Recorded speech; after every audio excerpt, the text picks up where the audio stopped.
Hey folks, Quill18 here, and welcome to another episode of our Guide to Kerbal Space Program for complete beginners. And we are starting today's episode in the main menu at the start of the game. The reason for that is there is a setting I would like you to turn on for today's videos. So go into your settings menu over here, and on the graphics tab over here, the second one on the left, graphics, there's an option here that's called always show closest approach for target. This is an incredibly useful and very powerful option to have on. In my opinion, it should probably always be turned on. It wasn't in the game until relatively recently, so I suspect that's why it's not on by default. But it is so incredibly useful, and so please go into the options, turn this on, and we'll talk about what this exactly does when we get back into our flight. So make sure to accept, and then I'm going to go ahead and reload the game now. See you in a second. At the end of the last episode, we left things off with us reaching space, but not quite being in an orbit. And I said, I'm going to teach you some new technique for circularization here. I did a couple of tries, and I couldn't really convey the information about maneuver nodes in the amount of time for us to reach the apoapsis without it being really kind of just rushed and kind of miserable. So what we're going to do is we're going to circularize one more time using the technique that we have before, and then what we're going to do is we're going to talk about maneuver nodes and at that point. And it'll also let me talk about patch conics first, which I think will generally just be a lot better.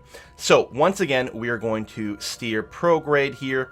We are going to wait until we're close to the apoapsis. We're going to start the burn, and as per usual, if the apoapsis is being pushed away from you while you do this burn, you're either going to stop and wait a little bit longer, or you'll just throttle down until the apoapsis is no longer pushed away, whichever approach you prefer here. So I'm just going to go ahead and time warp a little bit more to get a bit closer here, because we've got a fair amount of thrust to wait, so probably I can be quite close this time. Let's go ahead and hit the gas. Okay. Oh, I seem to be in a pretty sweet spot. The apoapsis isn't really moving away. It is a little bit, but that's always going to be the case. At some point when you approach circularization, and we are very close to it, inevitably the apoapsis is going to get pushed. I'm just going to wait a little bit more again here. Really don't need much more because the periapsis is above the planet surface. If I right-click on this, I can keep it there, keep track. Again, as soon as the periapsis is above 70, we are in orbit around space, but ideally I want to wait until the apoapsis and periapsis start to swap position, which is a good sign that we are circularizing here. So I'm just going to go a little bit closer because it's not going to need much more now, and go for burn, push the periapsis up, and you can see they're starting to move. There you go, I'm going to call that good enough. 99 on a periapsis, 101 on the apoapsis. Pretty nice and circular. Okay, excellent. Now what I'm going to do is we're going to go and we're going to upgrade 2 of our buildings in the Space Center. So now that we're in a nice comfortable orbit, I'm just going to pop out of the map mode here and click Space Center. And we're going to upgrade 2 of our buildings. The first building, it doesn't matter which order you do it in, but the first building we're going to upgrade is going to be the tracking station. We're going to right click on this. And you see right now this first line says orbits visible on the map, but if I mouse over this button it says patched conics visible in the map. So we're going to spend 150,000 Kerbal bucks to upgrade the tracking station. It's a lot bigger and shinier to get access to patched conics. We don't know what those are yet, but we'll explain it in a moment. The other thing we're going to do is we're going to right click on mission control and upgrade it. Right now, mission control has a maximum of 2 active contracts. If we upgrade it, first of all, we have access to 7 active contracts. We'll also have access to flight planning. Now, it's worth noting that the flight planning is actually only enabled if you have both mission control and the tracking station upgrading to level 2.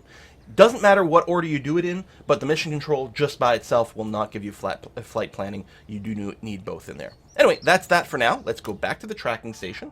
We'll be able to click on our ship, the Minmus Lander Mark 1, and we'll go into flight. So at this point, a few things will have changed, and it's all going to be things that have changed at the map mode. So if I hit M to go to the map mode, notice first of all, our orbit's no longer gray, it's blue.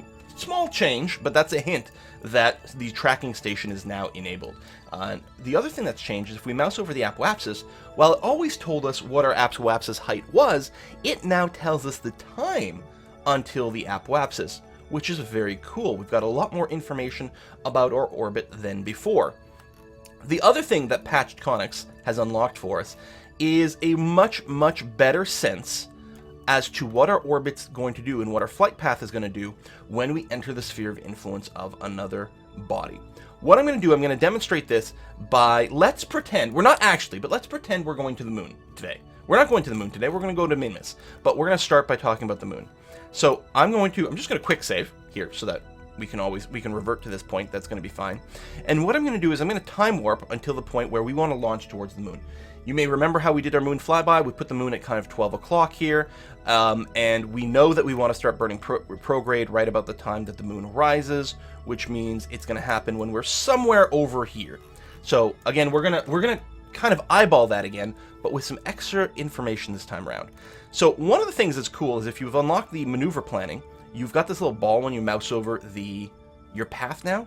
And what you can do is you can click on one of these parts of the path. We're going to ignore add maneuver. That's the next thing we're going to learn about, but it's got a second button, warp here. This allows you to time warp to that spot. So the game will time warp you as fast as you can possibly time warp, which is only times 50 right now because we're in a low orbit. The game limits how fast you can go with your time warp depending on how close you are to other bodies. That being said, if we had exited out to the tracking station, we could time warp from there, and then we'd be allowed to time warp a lot faster. But when you're controlling a ship directly, there's some limitations depending on how close you are to things, but that's okay. So it's going to finish this time warp any second. Again, you can push / to cancel that, but we've got the time warp has completed over here. Great. So what we're going to do is we're going to do the same thing, where we're going to set ourselves up to point roughly prograde. So I'm just going to find the program marker. This ship, because it's so long, it's so heavy, it's being a little bit slow to rotate. That's okay. I'm going to turn to roughly prograde. Then what I'm going to do is I'm going to time warp until I see the moon rise. Same as before. Same as our lunar flyby. I'm going to wait for the moon to rise, and then I'm just going to burn prograde. And that will set it up for a lunar flyby. That's not what we're doing. There we go. That's not what we're doing for today's mission, but I want to demonstrate something. So prograde and burn. Okay, let me just try to steady up there. Excellent. So we know what's going to happen here is because we're burning prograde, we're going to push out our apoapsis on the opposite side of wherever we are. Wherever we are will become our periapsis if it wasn't before, and the opposite side will become the apoapsis even if it wasn't before. We're going to push up, and we know that if we were to push up our apoapsis to around this line, we will get there on our path on our orbit. We'll get there right around the same time the moon will arrive. We know that from our previous tutorial. But this is going to demonstrate something kind of interesting. If you watch the blue line, at some point when we get near here, the blue line is going to change. It's going to break, and there's going to be a couple of new colors introduced. So be ready to stop the time warp. I'm going to throttle down here. Throttle down. Oh, there we go. What the heck is going on? The blue path is the path that we are currently following. So we're going to be following this blue path here. And at some point, right over here, we're going to encounter the moon. This is information we didn't have before. And what's interesting about this is our blue path, if it wasn't for this moon encounter, our blue path would only go to around an apoapsis of around here and then come back down. It's actually not a very high orbit. And that's one of the reasons last time when we did our moon encounter, we ended up like pointing directly like into the moon. We didn't actually have to push that high up to get our encounter and do our lunar flyby. So here's where we encounter the moon, and then the yellow path is the path we're going to be following while we are in the sphere of influence of the moon. And what's interesting, from this point of view, our path will look kind of weird, because we sort of swoop down like this, and then we actually kind of like almost have a kink in the path here. It looks odd from this point of view, but if I can click on the moon. This is not something I could do before, and I can click focus view. This will change my point of view to the point of view of the moon over here, and we can clearly see what happens. We enter the moon's sphere of influence here. We're going to swoop through the moon's semi-orbit over to there until we escape the moon that way. What I can do now is if I hit the tilde key, which is the button to the left of the 1 key on the keyboard, I can refocus on my lander. You can also use the tab key and the shift tab key to cycle through. Keep in mind though, if you tap shift, you're going to give yourself some thrust here, which isn't necessarily what you want to do. So close the nav ball first. If the nav ball is closed, you can't give any inputs to your shift. So now what you can do is you can safely hold shift tab to cycle through, and you will no longer accidentally light your engines. So you can actually use this to go through all of the celestial bodies in the Kerbal system over here. It's very cool. And again, whenever you want, you can hit that tilde key. It's actually the backtick key. The key to the left of the one on your keyboard, assuming a sort of a US English layout. For all I know, your keyboard might be a different layout, and that might not be accurate to you. You can always check your key bindings over in your options menu. Anyway, so again, the blue path here will carry us until we encounter the moon. The yellow path signifies the time we're spending within the sphere of influence of the moon, and at some point, we escape the moon and re-enter into an orbit that's described around Kerbal over here. And this purple line will be our new orbit. And notice how much it shifts. Not only does it shift from here over to the left, but this is actually going to be a slightly higher orbit. Because the moon's gravity redirects us a bit, we end up in a different orbit. Notice our periapsis has changed. Right now our periapsis would be somewhere around here. Our periapsis in your new orbit will be higher up too. Big changes. But what's great about this is that we can know 100% when we're encountering the moon. What's quite cool about this, and I like this as well, is let's say I go back to the moon and I focus the view on the moon over here. I'm going to open up my nav ball again, and I'm going to point prograde some more. Again, this prograde marker is prograde based on our current orbit, so this is prograde to Kerbal over here. Let's say I'm going to use one tap of shift. We're going to burn a little bit longer and see what happens. We can actually see, again, what's going to happen, how we're going to encounter the moon. And we could plan and say, I want to get our periapsis as low as possible towards the moon, and do it like this. The nice thing about it, since we're doing the burn from so far away, we're here, the moon encounters over here. That's a lot of distance. So a tiny amount of thrust here has a massive change over here. So it's much more fuel efficient for us to set up our periapsis to whatever height we'd like it to be from this point over here.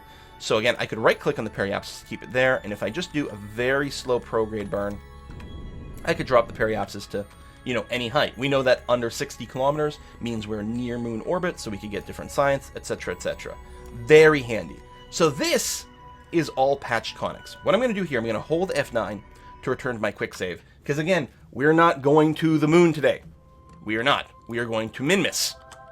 So I've just reverted back to here. So again, I'm in orbit around Kerbal. So we want to get to Minmus.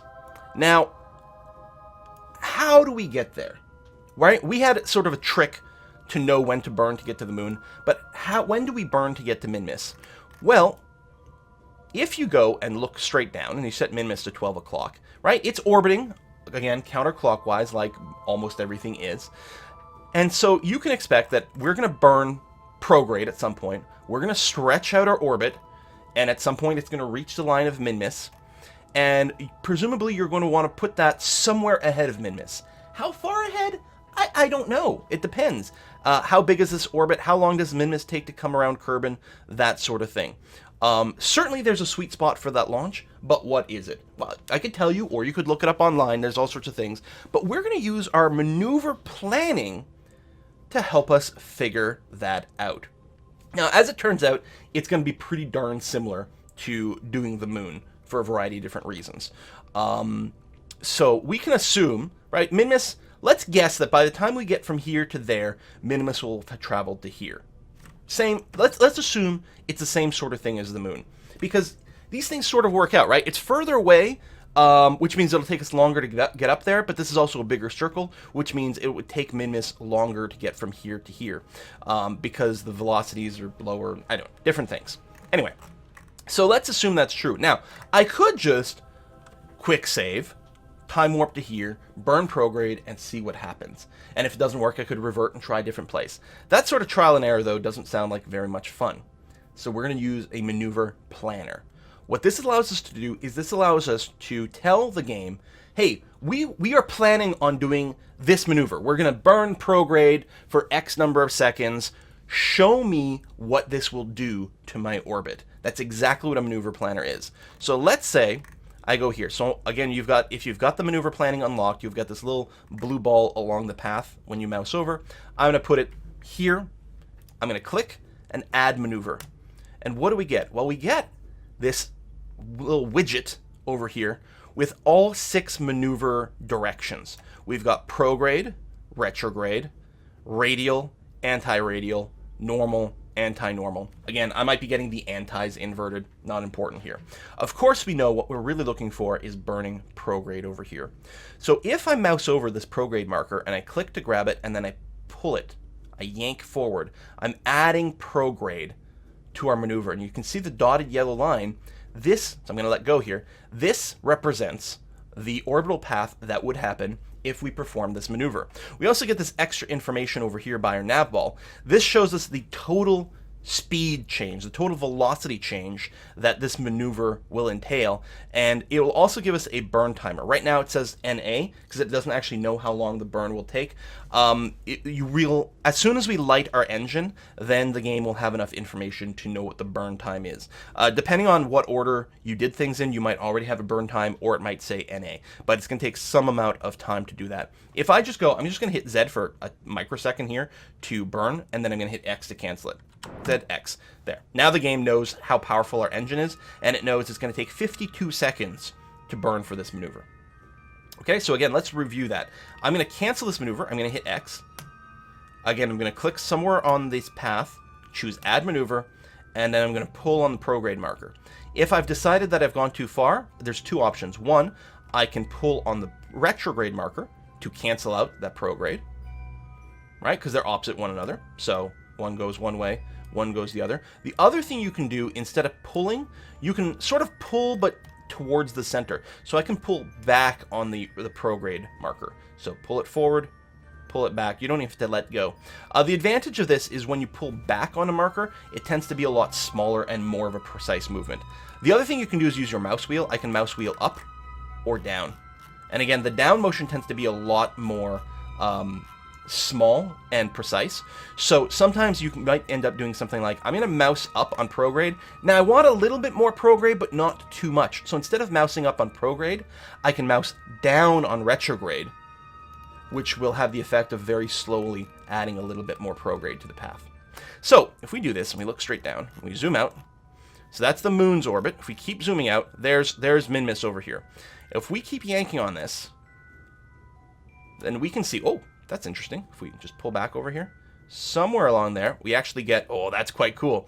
This is a moon. We're encountering the moon at some point, and if we encounter it with different angles, you can see that the resulting path is going to lead to all kinds of different things. We actually get one option here. We can slingshot around the moon and actually end up on an escape velocity, leaving the Kerbal system completely. We'd then be in orbit around the sun. If we keep pulling on this, there we go. Close an orbit. We're once again orbit around Kerbal, but a quite high one. Our actual path is this, and on the way down, we go and pass the moon, and this happens. So simply, we go from an apoapsis of 16 million meters to all of a sudden having an apoapsis of 76 million meters. Gravity. It's a very powerful force.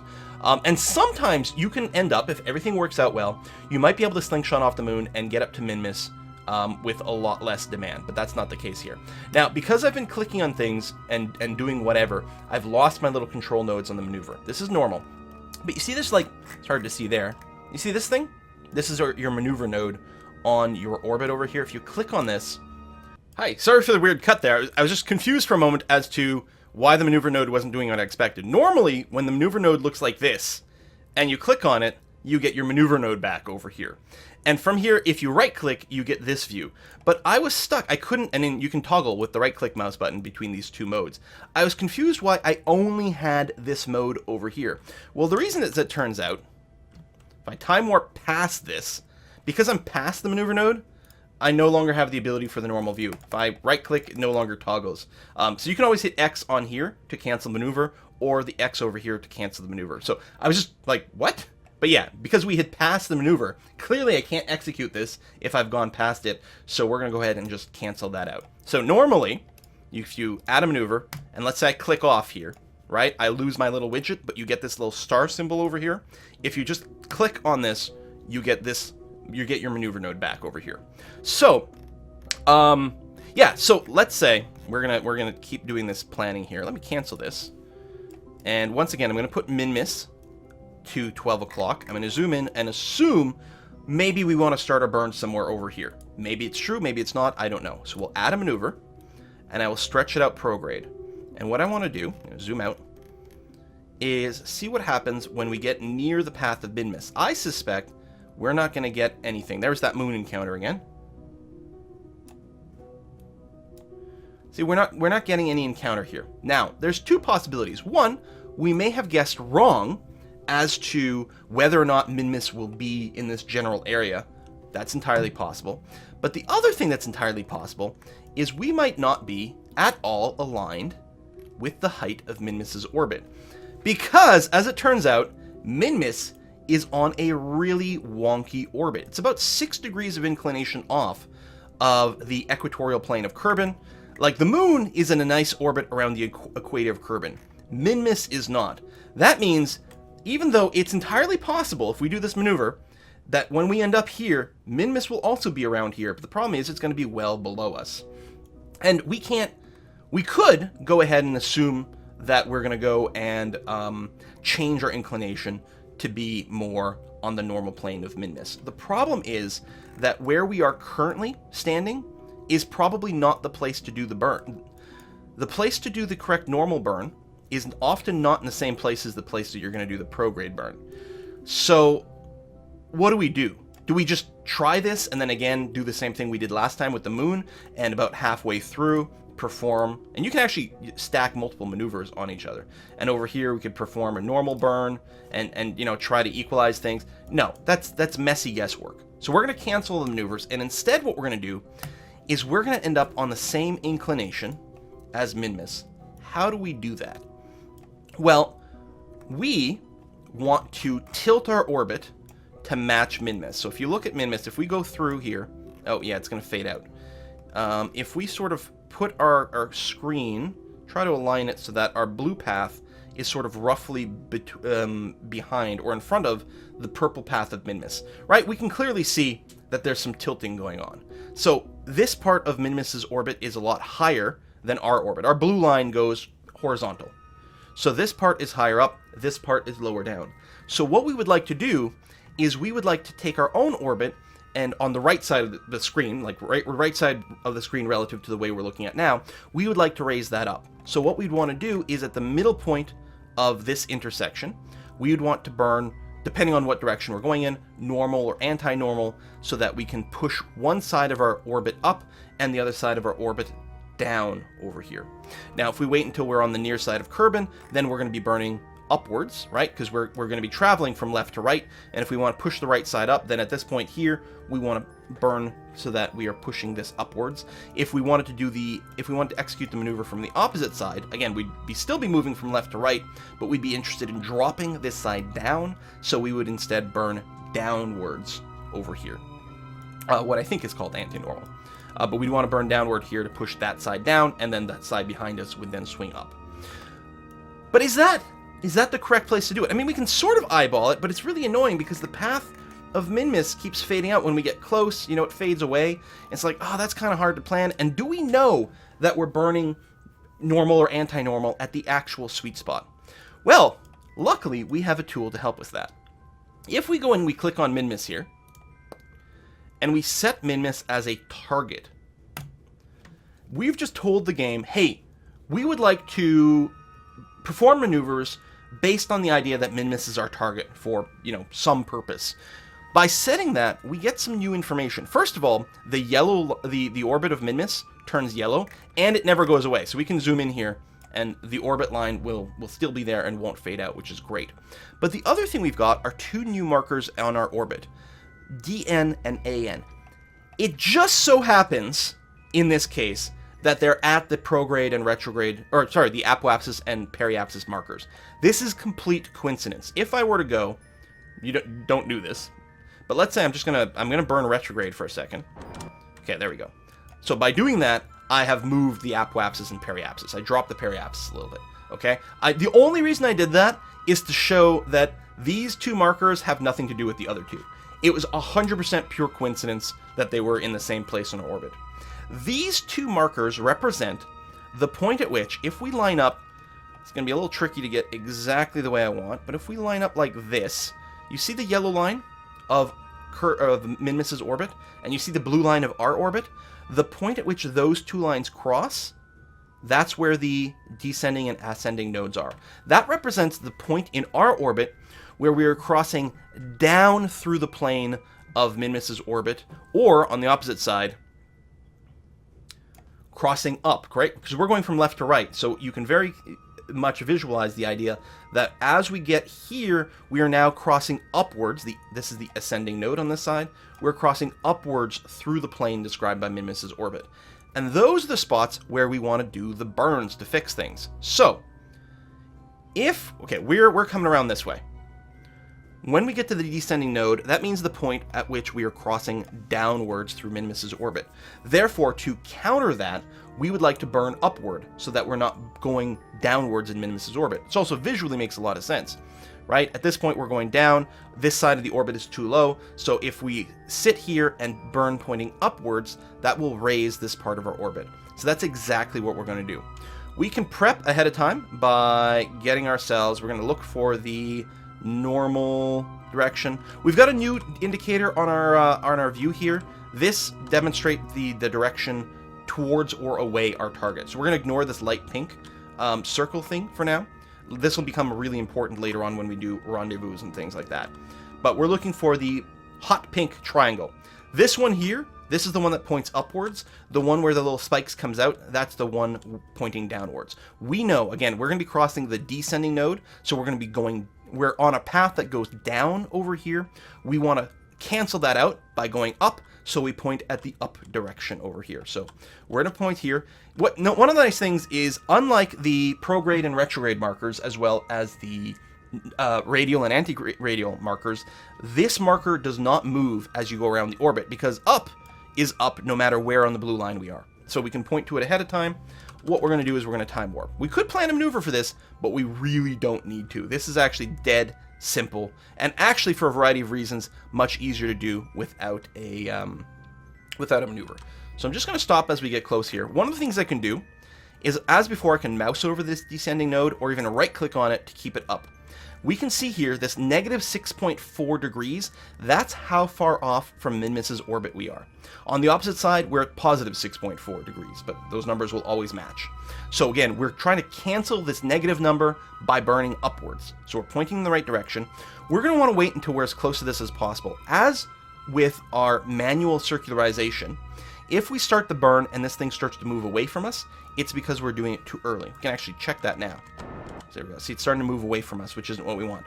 Ideally, again, we'd like to do half of it before the node and half of it after. When we're doing it manually here, we're going to mostly just try to keep the distance between us and this node constant, or shrinking but slowly. Like, get a sense that, yeah, we're still approaching the descending node, but we're approaching it at a speed that I think that even when we pass it and we continue our burn, we'll be quite comfortable with it. So I'll get a little bit closer. Something like this. Again, pointing upwards, go for full burn. I would know it's still being pushed away. So all I'm going to do is throttle down. I'm going to throttle down a bunch. So we're still approaching the node, but approaching it very slowly. And meanwhile, this number keeps descending and descending. Now, as you get closer, as this number gets closer to 0, the node will start to move much more dramatically. So it won't really be possible to keep the distance 100% constant here. Okay, I'm going to stop. I'm going to get a little closer. Throttle up. Throttle up. Throttle down. So you can see it really wants to move. Got barely any throttle and it wants to go, but that's because we're getting very close. Oh my god, I ended on exactly 0. You don't need to be exactly 0. Honestly, if you're at like 0.1, 0.2, probably even 0.3, you're going to be fine on your approach. But I happen to time it out that we have exactly 0 degrees inclination. So we are on exactly the same tilt, if we line this up, as Minmus. You can see the yellow and blue lines are completely on top of one another. Alright, so now that we're on the same inclination as Minmus, we are going to plan a maneuver to hope to encounter Minmus. So let's put Minmus at 12 o'clock and consider when we might want to start our burn. Now, as it so happens, okay, I'm going to time warp just to get my ship out of the way, because it's going to annoy me if it's vaguely where I want to work. Because I'm going to be talking long enough that the ship will pass through the maneuver nodes and change all the math. There you go. You get out of the way. Now, I'm going to give you a hint. It turns out that the place where you want to burn to reach Minmus is about the same place you want to burn to reach the moon. And so now that we're on the same inclination, it's actually not that hard. So the actual answer, which I'm going to spoil ahead of time, is going to be to start our burn somewhere around here-ish, same as with the moon. But let's say we don't know that. Let's say we say, I'm going to try to start a burn here at 6 o'clock, okay, instead of about 4 o'clock. So we're going to click and add a maneuver there. And then what I'm going to do is I'm going to zoom out, and I'm going to pull out my prograde marker. Zoom out a little bit more so I can see Minmus, and do this. Okay, apoapsis gets pushed up.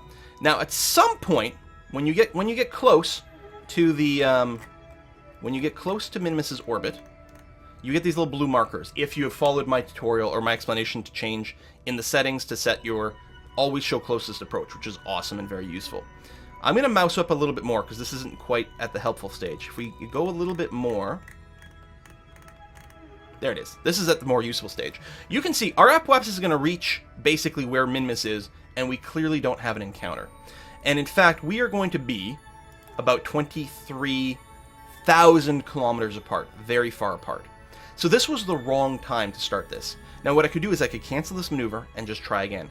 But the other thing you can do, if you mouse over the ring of your maneuver, there you go. See where the ring of your maneuver lights up right over there? It's really tricky to do to get it like exactly on. It's kind of a huge pain in the butt. There are mods to help you move these a little bit easier.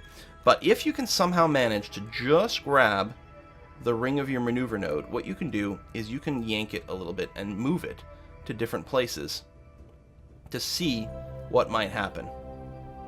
Okay, we're not getting anything helpful here, which is too bad. Might be a little easier to do it here because the movements can be a little less dramatic. Again, you got to be careful not to accidentally grab one of the maneuver nodes instead. One of the directions. So none of this is really helping us to try to burn in a different place right now, unfortunately. But let's go ahead and we're going to add a little bit more prograde. There we go, because we're losing these markers. Let's do something like that. So now we're going to be 8,000 kilometers apart. We actually did get a little bit closer here. So let me move this, and you can see as we do, you see how those two markers get a little closer together? A little closer together? They hop around a little from time to time. A little closer together? Okay. When this changes to this distance, it means we need to give us a little bit more burn. There we go. Oh, and actually, we are now in a place where we're getting an approach. Oh, almost at the point where I want to demonstrate. See how we've got the closest approach here? We are now 2.4 million meters, I guess, apart at this point. And if I give another tick of mouse wheel, see we're getting closer and closer. That number's getting smaller and smaller and smaller and smaller. Means we're getting closer. And bam! At some point we get close enough to get an encounter with Minmus. And as it turns out, if we put this at 12 o'clock, turns out that we'll want to do our burn at about 4 o'clock, at which point we'll meet it at about the 10 o'clock meter over here, ish. So again, that's turns out that that's kind of the sweet spot over there. But if you don't know what the answer is, you can use these maneuver nodes by just sort of shifting things around and see what goes on. So now what I'm going to do is I'm going to click on Minmus. I'm going to focus my view on Minmus, and this will show us the path that we're going to take in Minmus's space. We are quite far from Minmus. We have a periapsis of 2 million meters over here, so there's still quite a lot of distance. Now, I could just execute this maneuver, and then afterwards, when we get in Minmus's space, try to do something to enter into orbit around Minmus. But here's the thing. Because we are so far from Minmus, right? We're still at Kerbal. We're so far from Minmus that a tiny change here has a massive change at Minmus by the time we get there. So it only take a tiny little bit of fuel burned here to dramatically drop our periapsis at Minmus. So we want to do that. So we're going to go and try to click on that maneuver node over here. There it is. And we're going to just use our mouse to add a little bit more prograde. I'm going to mouse up on the prograde marker and watch the periapsis numbers drop. See that? We're going to get closer and closer, and it's really, you can see like the burn times is basically exactly the same as before here. We're doing the tiniest little bits of changes. Okay.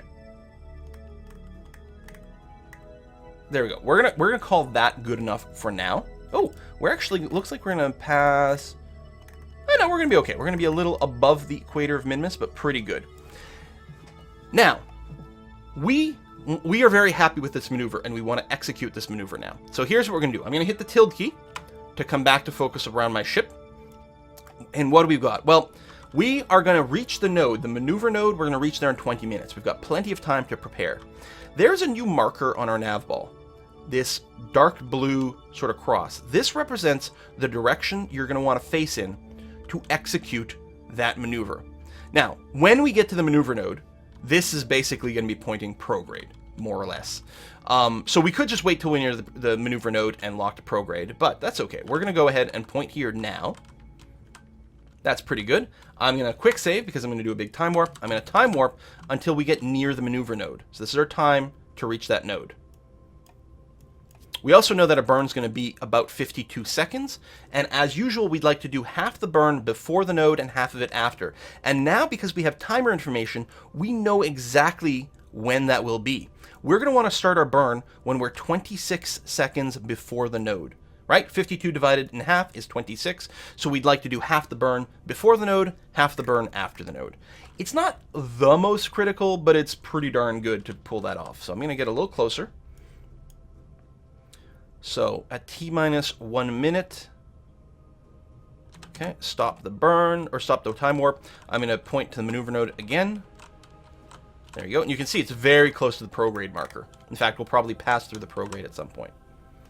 So what we're going to try to do here, I'm going to quick save one more time before I do the maneuver. I'm going to just time warp a little bit to save time. So it's at 26 seconds. Go. Go for full burn. I'm going to try to stay pointing towards the maneuver node here, which might shift a little bit because I'm not exactly on the node, but I'm going to be pretty close. You can see the amount of burn time go down here, right? This is the actual velocity change we're implementing with this maneuver. Our estimated burn time is going down. We're about to cross the node, and that's okay. We're going to have about 26-ish seconds left of burn time on the other side. Pretty happy about that. The symbol on this changes because you can't make changes to a node you've already passed. So we're going to stay pointing as much as possible towards this maneuver node. When we get close to the end of this, this is going to move. Oh, we need to stage. Drop you off and light these engines. Okay. When we get close, this maneuver node's going to move a bit. So I'm going to make sure to throttle down for the end bits because it's hard to get exactly on. So let me throttle down here. Try to point maneuver node again. And we're just going to wait until this changes to a green check mark. Okay, you can see it starts to drift. I'll see if I can execute the last bits here. This is going to be probably a little difficult. I'll see if we can get as close as possible. So face that direction. Tiniest little bit of burn. Okay, there we go. Whew! So, let's take a look at what our path looks like now. So I've canceled that maneuver. We don't have it. If we go here, zoom out, what's going on? We are taking off from here along the blue path. And at some point, we are going to encounter Minmus over here, leave the space of orbit, and then we'll be back in orbit around Kerbal. Beautiful. Let's click on Minmus, focus the view, and see what things look like here. I did not end up at the periapsis that I planned, and part of it is because it's very hard to execute the maneuver 100% like you planned it. You'd have to start the burn at exactly the right time, you'd have to be exactly on the blue marker, and you'd have to burn for exactly the right amount of time required. And there's always going to be a little bit of fuzziness, but we got pretty darn close. We're going to get there in 7 days. We're going to be at this Minmus's periapsis. It's pretty darn close. Now, I would still like to use as little fuel as possible to drop the periapsis to closer to Minmus. So again, we'd like to do some sort of maybe prograde or retrograde burn where we are. Let's give it a try. We're not going to plan a maneuver for this. I'm going to right-click on the periapsis marker so it stays there. I'm going to point ourselves prograde, and we're going to use one tap of shift and see what happens. Oh, it is going to go. It's going to go really fast, though. So it's very tricky to get it where we want. There are a couple of things we can do to make it easier to get this exactly where we want. One thing we could do, and we've done this before, is I could right-click on my two engines and derate them, right? Bring down their thrust so they're not firing quite as strong so that we can do the maneuver with more precision. That's entirely possible. We'd have to make sure that both engines are at exactly the same thrust limiter rating, otherwise you'll go crooked. So you'd have to do both in this particular design. And that's a possibility, right? If I right-click on this again, face prograde, give us one tap of shift, it should go a lot slower. There we go. Quite nice. The other possibility is this. We could perform some corrective burns somewhere on our way. So this is us around Kerbal. That's where we're going to encounter Minmus. So let's say we waited until we were part way, and then we did, we tried prograde or retrograde, we tried radial or anti-radial. We'd be able to tweak our approach to Minmus. It would be less fuel efficient, because the further away you are, the more you get out of every drop of fuel. But you get a little bit of extra precision, and it would be okay. And ultimately, that corrective burn from, like, say, halfway would really not use that much fuel anyway. It would use more than we are using now, but it wouldn't really be that meaningful. So there's 2 ways to do that. So I'm okay with this so far. So I'm going to set myself kind of roughly prograde again. 1 tap of shift. And I'm just going to try to bring the orbit down to, you know what? 18 is a pretty good number. I like 18. Our only goal here is to get our periapsis more or less as low as possible, but not so low that we're going to hit one of the mountains of Minmus over here.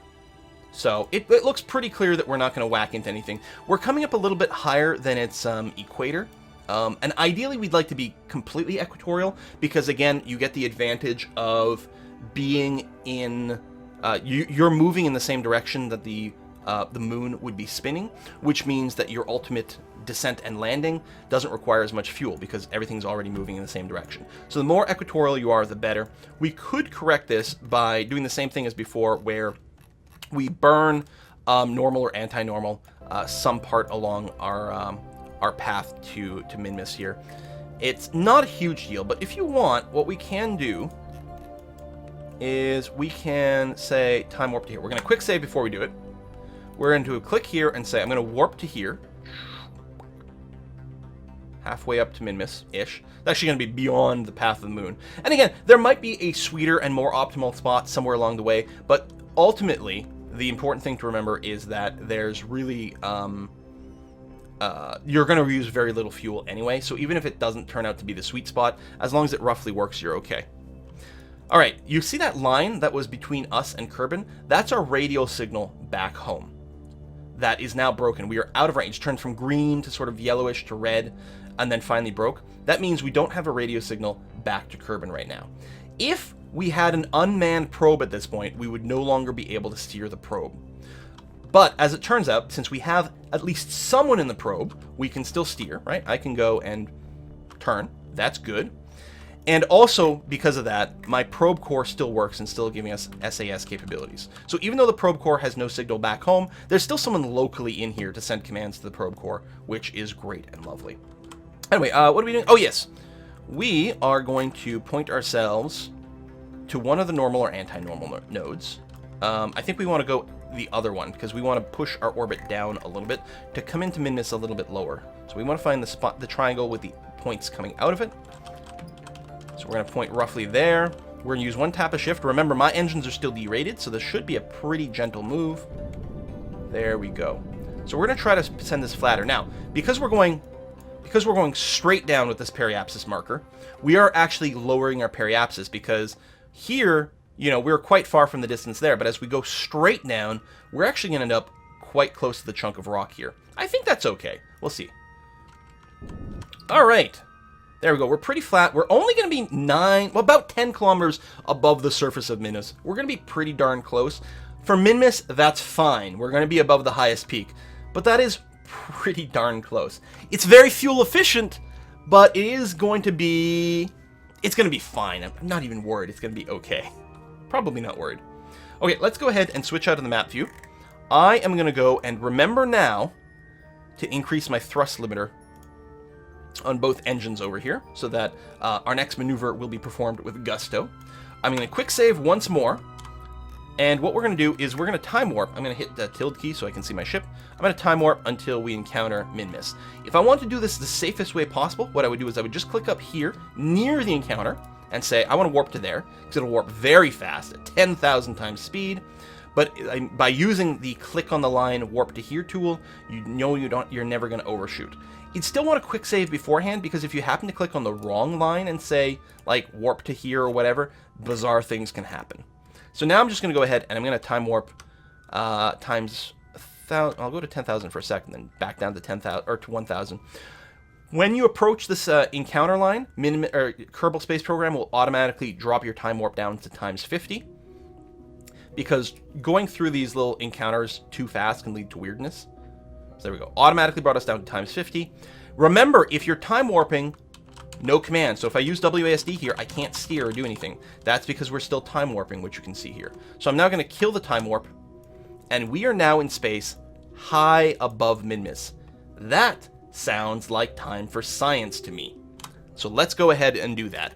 We are in space high above Minmus. We're going to run our science experiments. First, we're going to ask Bob for a crew report.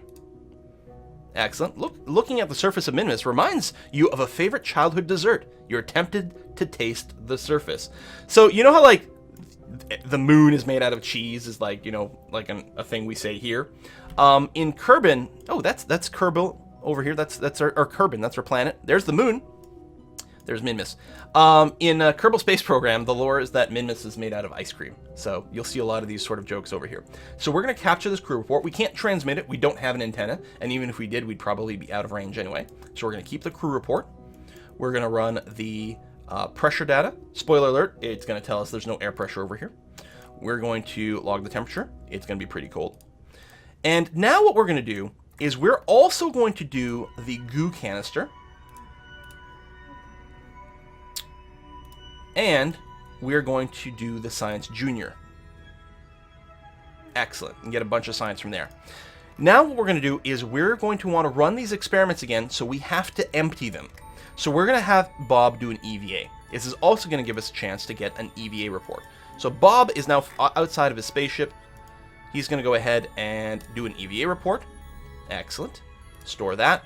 He's then going to go and empty all the experiments. Remember, one of the experiments we need to empty is the Mark 1 command pod so that we can do a crew report again. So we're going to take the data out of the Mark 1 command pod. We're going to also take the data out of the barometer and the thermometer, which apparently we can reach through here, which is very convenient. We're also going to take the data out of the goo canister. Now, you're still going to get the warning reminding you, by the way, you can only do the goo canister one time, that's all. But it does remind you, again, restoring functionality will require a scientist. Hey, we have a scientist, we have Bob. So I'm going to remove the data, and notice on the right-click menu of the mystery goo container, there's an option to restore. Bob is going to let us run the goo experiment a second time. Same thing with the material bay. We can collect this data here. It'll remind us, oh, by the way, this is a one-shot only. That's okay. Bob can restore this. And he does so. We're now going to go ahead and reboard the ship. So we've collected the science from all of our experiments. They're all empty, including the command pod. So we're going to go ahead and board you. Lovely. It's going to tell us that we've loaded all these in. That's great. We're going to want to run all those experiments from low space again. But our next priority is going to be to enter orbit of Minmus here. We don't want to be on this escape trajectory. We need to land, ultimately, we have to slow down enough to land, right? Well, part of that slowing down process will always, inevitably, cause us to go into orbit. Why is that? Well, to slow down so that we don't, so that we can land means we're going to be canceling out our speed. That means burning retrograde. Retrograde is slowing down. To land, we have to slow down, so we're going to be burning retrograde. If we're burning retrograde here, because you've got to think of this escape trajectory as a thinking like we have, not literally, but like, oh, we have an infinite apoapsis. Obviously not infinite, because then we'd never be able to bring it down. We have an apoapsis so high that it's outside the sphere of influence of Kerbin. So we need to of Minmus. We need to bring down the apoapsis so that it's within the sphere of influence of Minmus. That means burning retrograde at the periapsis. That's why to land on a planet, you always end up orbiting the planet. There's no way to separate one from the other. You're going to be burning in such a way that you're going to be entering into a proper orbit. So you may as well just accept that, go into orbit first, and then when you're in a nice stable orbit, you can plan your landing at your leisure. So we know we're going to have to burn at the periapsis retrograde. So we could just do what we normally do, wait till we get there and then burn, but this is a great opportunity for a maneuver because we don't know exactly how soon we should start that burn. So I'm going to right-click on the path as close to the periapsis as possible. We're going to add a maneuver.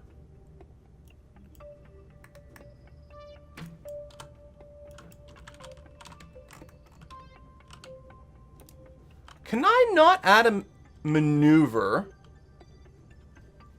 Bob should be able to add a maneuver. What?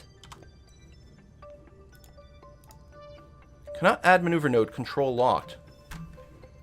Oh, is it possible? Now, I did not realize this. The antenna connection stuff is always something new that was added in a very recent patch. Is it possible you need a connection to the KSC to be able to use maneuver nodes? Huh.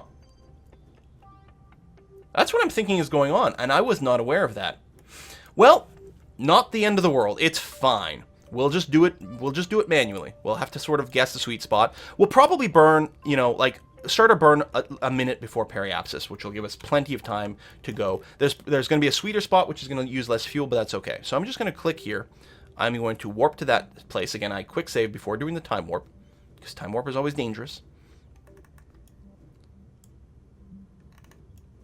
Okay, so we're near the periapsis. We're a couple of minutes out, 3 minutes out. I'm just going to rotate. That's a prograde marker. We don't want prograde. We want retrograde, because we're trying to slow ourselves down. We're trying to bring our apoapsis down so that it's within the orbit or the sphere of influence of Minmus. So there's the retrograde marker. Again, I'll just quick save. I'll just fast forward till we're about a minute off. Even that's probably way too early, but that's okay. We're going to go for burn here. So we're burning retrograde. And you'll see what's going to happen at some point is we now have an orbit. We are now in a safe, stable orbit around Minmus. It's not very circular right now, but that's okay.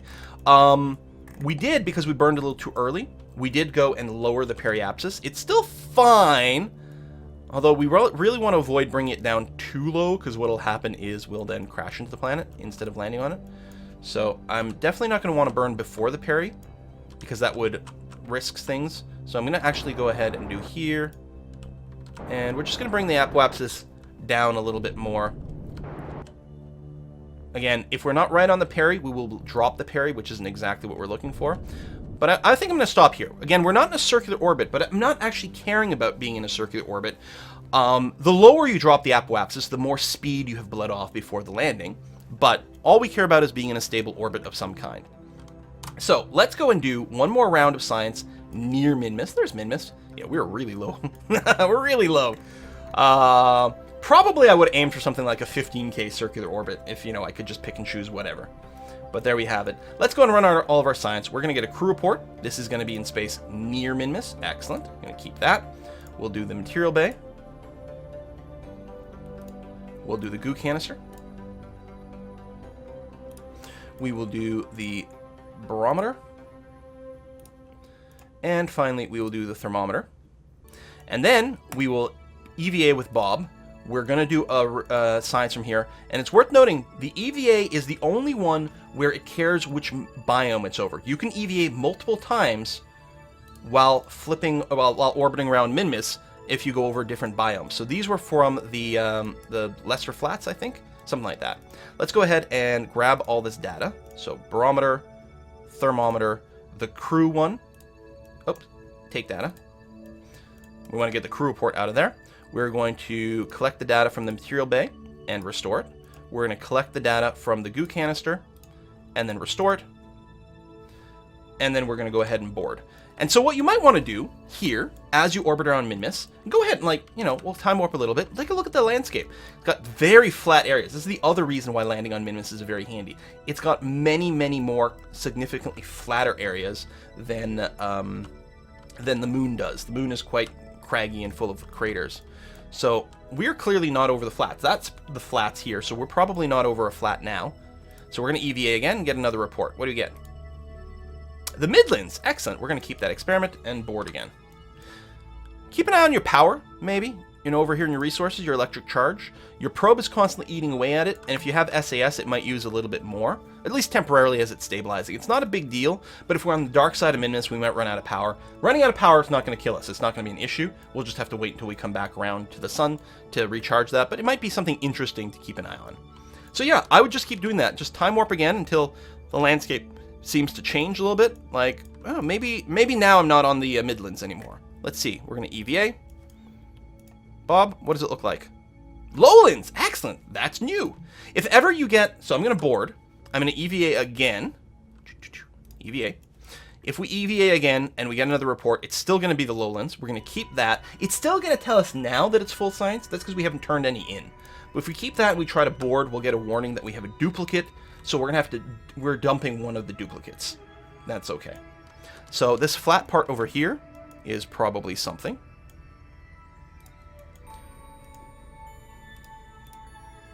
Nope, still lowlands.